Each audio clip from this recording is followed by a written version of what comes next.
नमस्कार, जय हिंद साथियों। आप सभी का बहुत बहुत स्वागत है मेरे YouTube channel base study vlog में।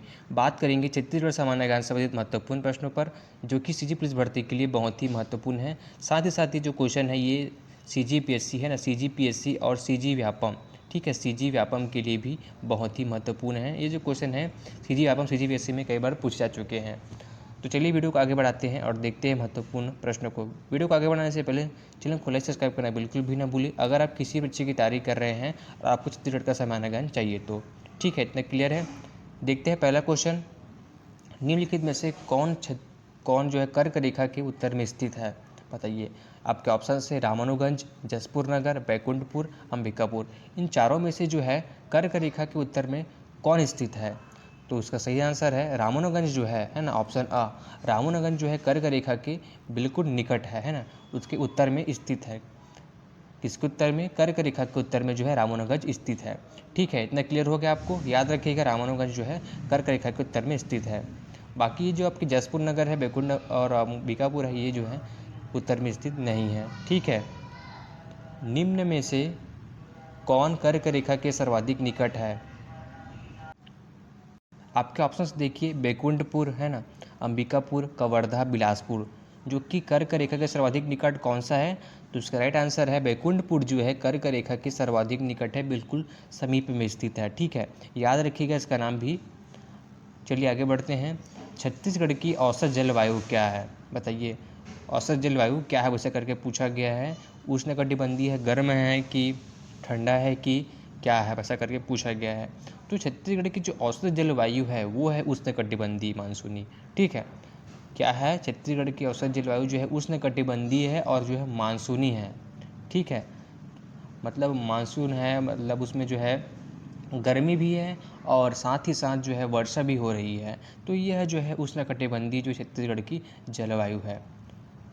छत्तीसगढ़ में सबसे गर्म महीना है। अगर छत्तीसगढ़ के निवासी तो आपको पता ही होगा कि छत्तीसगढ़ में सबसे गर्म महीना कौन है। देखिए, मार्च है कि अप्रैल, मई, जून। तो जो मई का महीना है, आपको पता ही होगा मई में कितनी तड़ाके की धूप पड़ती है। तो सबसे गर्म महीना छत्तीसगढ़ में जो है वो मई में पड़ता है। ठीक है, जहाँ पर आपको नौटप्पा है ना, नौटप्पा देखने को मिलता है, जहाँ पर अधिक गर्मी होती है। तो इतना क्लियर हो गया आपको। और जून के महीने तो उतना गर्मी नहीं रहता, उसमें बरसात होना चालू हो जाता है। लेकिन जो मई का महीना है उसमें सबसे अधिक गर्मी पड़ती है। ठीक है, इतना क्लियर है। छत्तीसगढ़ में दैनिक तापांतर किस महीने अधिक होता है ना। दैनिक तापांतर मतलब ताप में अंतर होना, ताप ऊपर नीचे होना, ऐसा करके इससे पूछा गया है। कौन से महीने में अधिक होता है, बताइए। तो इसका सही आंसर है ऑप्शन, बताइए ऑप्शन कौन सा होना चाहिए सही इसका? तो ऑप्शन सा, मार्च के महीने में। ठीक है, क्योंकि देखिए जनवरी और फरवरी में अपना होता है ठंड। ठंड से जैसे ही छुटकारा मिलता है, अब धीरे धीरे गर्मी लगना चालू हो जाता है। ठीक है, तो धीरे से गर्मी लगता है तो ठंड थोड़ा कम लगता है, गर्मी भी लगता है। तो ठंड और गर्मी दोनों होते हैं, ताप में अंतर हो जाता है। तो यह है जो है मार्च के महीने में जो है देखने को मिलता है हम लोग को। ठीक है, इतना क्लियर हो गया। आगे देखते हैं। छत्तीसगढ़ में औसतन वर्षा होती है। छत्तीसगढ़ में औसतन वर्षा होती है, मतलब ऐसा पूछा गया है कि कितनी औसत वर्षा होती है, हर साल कितनी वर्षा होती है, ना अधिक ना कम, कितनी मीडियम वर्षा होती है, ऐसा करके पूछा गया है। तो इसका सही आंसर है ऑप्शन आ, 120 सेंटीमीटर जो है छत्तीसगढ़ में औसत वर्षा होती है। छत्तीसगढ़ राज्य का सबसे गर्म स्थान माना जाता है, बताइए सबसे गर्म स्थान। तो इसका सही आंसर है चांपा, जो छत्तीसगढ़ राज्य का सबसे गर्म स्थान माना जाता है। ठीक है, इतना क्लियर है। और छत्तीसगढ़ राज्य का सबसे ठंडा स्थान माना जाता है, बताइए सबसे गर्म स्थान कौन है? चांपा है।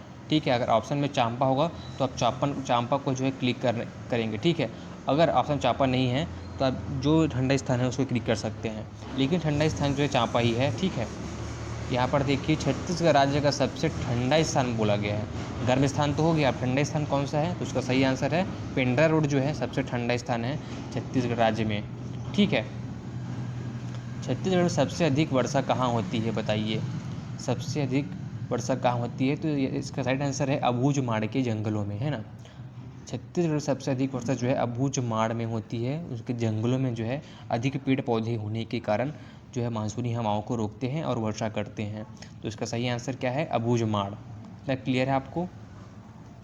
छत्तीसगढ़ राज्य का सर्वाधिक वर्षा वाला जिला है, बताइए कौन है सबसे सर्वाधिक वर्षा वाला जिला? तो इसका सही आंसर है ऑप्शन ब है ना, ऑप्शन ब मतलब जसपुर। जसपुर में जो है सबसे अधिक सर्वाधिक वर्षा होती है और सबसे अधिक वर्षा वाला वो है जिला है, कौन है, जसपुर।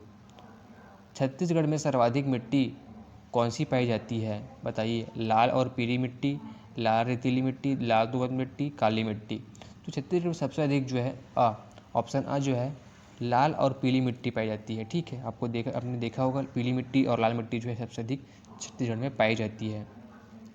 डोरसा, मटासी, कन्हार, भाटा संबंधी शब्दावली है, तो इसका सही आंसर है ऑप्शन आ मिट्टी से, ठीक है। ये जो है मिट्टी के नाम है, कन्हार मिट्टी, भाटा मिट्टी, मटासी माटी ऐसा करके बोलते हैं, और डोरसा मिट्टी, ठीक है। इतना क्लियर है आपको, ये जो है मिट्टी से संबंधित है, ठीक है, मिट्टी के नाम है ये। अगर आगे क्वेश्चन में तो आप मिट्टी से संबंधित ऐसे टिक लगा सकते हैं। मिट्टी का लाल रंग निम्न के कारण है, मिट्टी का जो लाल रंग है, लाल रंग की मिट्टी है तो उसका कारण क्या है, कौन से तत्व के कारण जो है वो मिट्टी लाल है, उसमें कौन सा जो है ऑक्साइड है जिसके कारण वह लाल है। तो आपके ऑप्शन से sodium oxide, calcium bicarbonate, copper oxide, ferric oxide. तो इसका सही आंसर है फेरिक ऑक्साइड के कारण, है ना। फेरिक ऑक्साइड के कारण जो है मिट्टी का रंग लाल होता है। अगर मिट्टी में जो है फेरिक ऑक्साइड है तो वह मिट्टी जो है लाल होगी। इतना क्लियर है आपको। छत्तीसगढ़ राज्य में कितने आबाद ग्राम हैं, है ना, कितने बसे हुए ग्राम हैं, ऐसा करके बोला गया है। तो छत्तीसगढ़ में जो है 19,720 है ना, 19,720 जो है आबाद ग्राम है। ये संख्या जो आपको याद करना है, ठीक है। इतना क्लियर है आपको, 19,720 जो है छत्तीसगढ़ में आबाद ग्राम है। छत्तीसगढ़ राज्य व उड़ीसा के मध्य जल बंटवारे को लेकर किस नदी पर विवाद चल रहा है ना। छत्तीसगढ़ राज्य व उड़ीसा के जल बंटवारे, है ना, मध्य जल बंटवारे को लेकर किस नदी पर विवाद चल रहा है, कौन सी नदी का जो है जल बंटवारे पर विवाद चल रहा है, ऐसा करके बोला गया है। तो इसका सही आंसर है ऑप्शन द इंद्रावती नदी, है ना। इंद्रावती नदी छत्तीसगढ़ राज्य व उड़ीसा के मध्य जल बंटवारे को लेकर विवाद चल रहा है। आगे देखते हैं। सिहावा नगरी धमतरी से उद्गम होता है, सिहावा नगरी धमतरी से उद्गम होता है। तो उसका सही आंसर है ऑप्शन सा महानदी, ठीक है, महानदी से जो है इसका उद्गम होता है। आगे देखते हैं। कैमूर पहाड़ी में इस नदी का उद्गम स्थल है, कैमूर पहाड़ी में इस नदी का उद्गम स्थल है। तो इसका सही आंसर है ऑप्शन सा हसदो, ठीक है, हसदो नदी में इसका उद्गम है। कौन सी एक महानदी की उत्तरी सहायक नदी नहीं है, कौन सी एक महानदी की उत्तरी सहायक नदी नहीं है। तो इसका सही आंसर है ऑप्शन आ शिवनाथ नदी जो है महानदी की उत्तरी सहायक नदी नहीं है, ठीक है। इतना क्लियर है आपको। आगे बढ़ते हैं। महानदी की प्रमुख सहायक नदी है, महानदी की प्रमुख सहायक नदी कौन सी है, आपके ऑप्शन से शिवनाथ व हसदो, पैरी व सोंढूर, मांडव व मनिहारी, संघनी व डंकनी। तो महानदी की प्रमुख सहायक नदियाँ जो हैं वो हैं ऑप्शन आ शिवनाथ और हसदो, ठीक है। ये दोनों नदी जो है शिवनाथ और हसदो, ये महानदी की, है ना, महानदी की जो है सहायक नदियाँ हैं, ठीक है। इतना क्लियर है आपको। कौन कौन सी नदी, शिवनाथ व हसदो, ये प्रमुख सहायक नदी है। महानदी निम्न में से किस जिले से होकर नहीं बहती है, महानदी निम्न में से किस जिले से होकर नहीं बहती है, बताइए। रायपुर, धमतरी, महासमुंद, सरगुजा, है ना। निम्न में से किस जिले से होकर नहीं बहती है, ऐसा करके बोला गया है। तो उसका सही आंसर है ऑप्शन द सरगुजा से होकर जो है यह नहीं बहती। बाकी आपकी रायपुर, धमतरी, और धमतरी से जो है महानदी का उद्गम हुआ है, ठीक है। किससे हुआ है, धमतरी के सिहावा पर्वत से जो है महानदी का उद्गम हुआ है। तो वहाँ से तो बहना ही चाहिए महानदी को, लेकिन सरगुजा से जो है महानदी नहीं बहती। किससे नहीं बहती, सरगुजा से। आगे देखते हैं इसमें। महानदी का प्राचीन नाम क्या है, बताइए। महानदी का प्राचीन नाम क्या है या फिर था, बताइए। महानदी का प्राचीन नाम क्या था। तो उसका राइट आंसर है ऑप्शन द चित्रोत्पला, ठीक है। महानदी का प्राचीन नाम क्या था, चित्रोत्पला था। याद रखिएगा इस नाम को। महानदी का यह नाम किसके कारण हुआ, जो चित्रोत्पला है वह महानदी का नाम था प्राचीन काल में, लेकिन ये नाम उसको किस कारण मिला, है ना, किस कारण से उसको यह नाम मिला, ऐसे करके बोला गया है। तो उसका सही आंसर है श्रृंगी ऋषि के प्रिय शिष्य, है ना, श्रृंगी ऋषि के प्रिय शिष्य ने जो है इसका नाम चित्रोत्पला रखा। इंद्रावती नदी का प्राचीन नाम क्या है? बताइए। इंद्रावती नदी का प्राचीन नाम है चित्रोत्पला, ये तो महानदी का नाम है, ये तो ऑप्शन गलत है। मंदाकिनी, सीता नदी, इंद्राणी, इन तीनों में सेलेक्ट करना है कि उसका नाम क्या है। तो उसका राइट आंसर है ऑप्शन ब, मंदाकिनी। ठीक है, इंद्रावती नदी का नाम क्या है? मंदाकिनी है। और चित्रोत्पला का नाम क्या है? महानदी है अभी, है ना। ठीक है, इतना क्लियर है आपको। इंद्रावती नदी किस पर्वत से निकलती है? बताइए, इंद्रावती नदी किस पर्वत से निकलती है? तो इसका राइट आंसर है ऑप्शन आ, महेंद्रगिरी पर्वत से निकलती है। कहाँ से निकलती है? महेंद्रगिरी पर्वत से निकलती है। कौन? इंद्रावती नदी। और बताइए, महानदी किस पर्वत से निकलती है? महानदी किस पर्वत से निकलती है?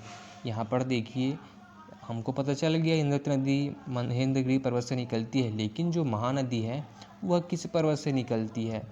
तो इसका सही आंसर है ये है, जो है सिहावा पर्वत से निकलती है। किससे? सिहावा पर्वत से। सॉरी, यहाँ पर देखिए किससे निकलती है? सिहावा पर्वत से निकलती है। कौन? महानदी। और इंद्रावती नदी निकलती है महेंद्रगिरी पर्वत से।